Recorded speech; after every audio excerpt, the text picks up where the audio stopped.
तर स्कॉलरशिपला विचारला जाणारा हा प्रश्न पहा. 25 चौरस सेंटीमीटर क्षेत्रफळ असलेले 2 चौरस जोडून तयार होणाऱ्या आकृतीची परिमिती किती?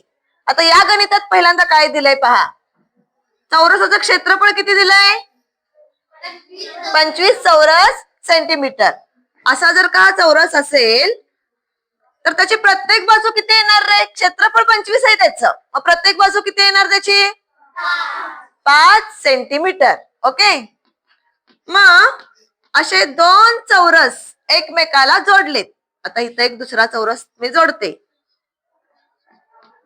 त्याच्या पण प्रत्येक बाजू 5 येणार.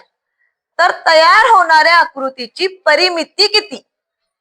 आता परिमिती म्हटल्यानंतर आपण काय करतो? कडांची काय करतो?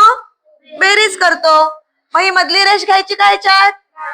नाही. मग सांगा बघू या आकृतीची परिमिती किती येणार?